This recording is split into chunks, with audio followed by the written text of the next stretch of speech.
3. Instruction for teachers and believers.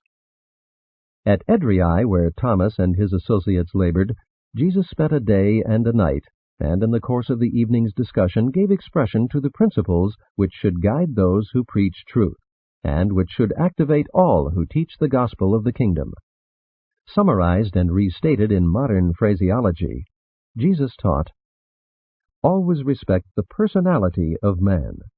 Never should a righteous cause be promoted by force. Spiritual victories can be won only by spiritual power." This injunction against the employment of material influences refers to psychic force as well as to physical force. Overpowering arguments and mental superiority are not to be employed to coerce men and women into the kingdom. Man's mind is not to be crushed by the mere weight of logic or overawed by shrewd eloquence. While emotion as a factor in human decisions cannot be wholly eliminated, it should not be directly appealed to in the teachings of those who would advance the cause of the kingdom. Make your appeals directly to the divine spirit that dwells within the minds of men. Do not appeal to fear, pity, or mere sentiment. In appealing to men, be fair, exercise self-control, and exhibit due restraint. Show proper respect for the personalities of your pupils. Remember that I have said, "Behold, I stand at the door and knock, and if any man will open, I will come in." In bringing men into the kingdom, do not lessen or destroy their self-respect. While overmuch self-respect may destroy proper humility and end in pride, conceit, and arrogance, the loss of self-respect often ends in paralysis of the will. It is the purpose of this gospel to restore self-respect to those who have lost it and to restrain it in those who have it. Make not the mistake of only condemning the wrongs in the lives of your pupils. Remember also to accord generous recognition for the most praiseworthy things in their lives. Forget not that I will stop at nothing to restore self-respect to those who have lost it, and who really desire to regain it.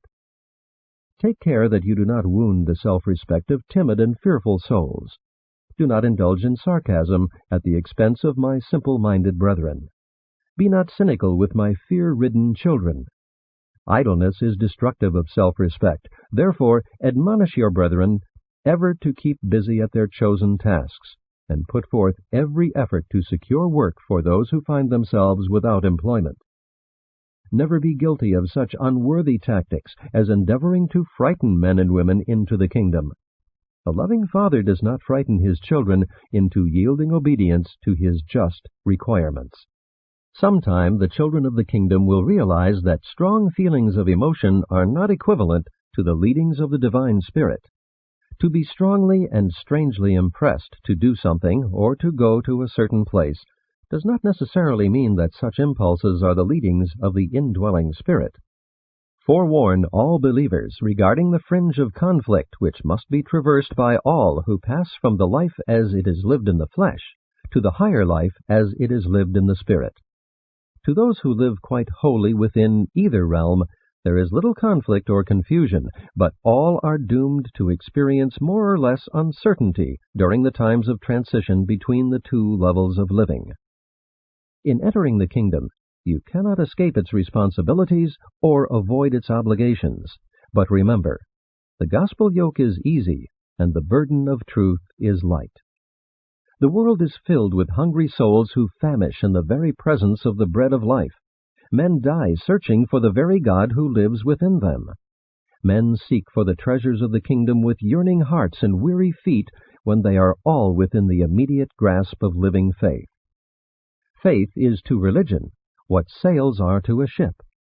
It is an addition of power, not an added burden of life. There is but one struggle for those who enter the kingdom, and that is to fight the good fight of faith. The believer has only one battle, and that is against doubt, unbelief. In preaching the gospel of the kingdom, you are simply teaching friendship with God, and this fellowship will appeal alike to men and women in that both will find that which most truly satisfies their characteristic longings and ideals. Tell my children that I am not only tender of their feelings and patient with their frailties, but that I am also ruthless with sin and intolerant of iniquity.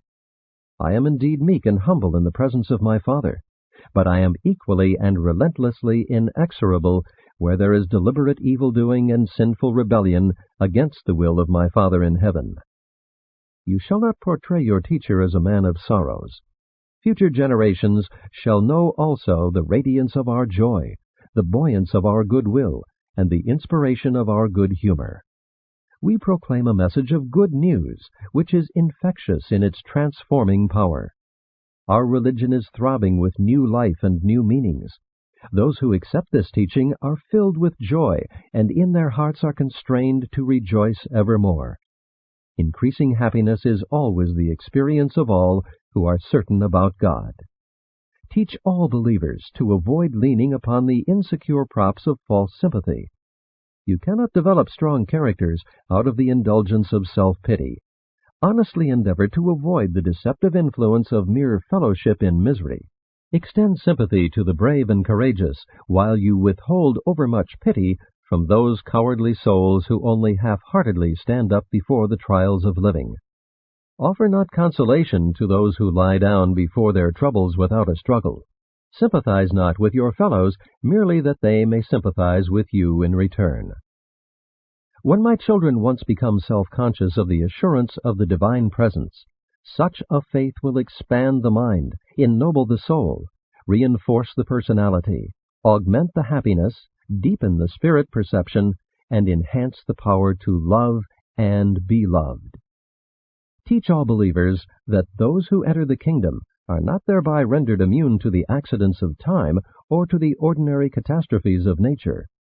Believing the gospel will not prevent getting into trouble, but it will ensure that you shall be unafraid when trouble does overtake you. If you dare to believe in me and wholeheartedly proceed to follow after me, you shall most certainly by so doing enter upon the sure pathway to trouble. I do not promise to deliver you from the waters of adversity, but I do promise to go with you through all of them. And much more did Jesus teach this group of believers before they made ready for the night's sleep. And they who heard these sayings treasured them in their hearts, and did often recite them for the edification of the apostles and disciples who were not present when they were spoken. This reading from the Urantia book is presented by truthbook.com, audio version courtesy of Urantia Foundation.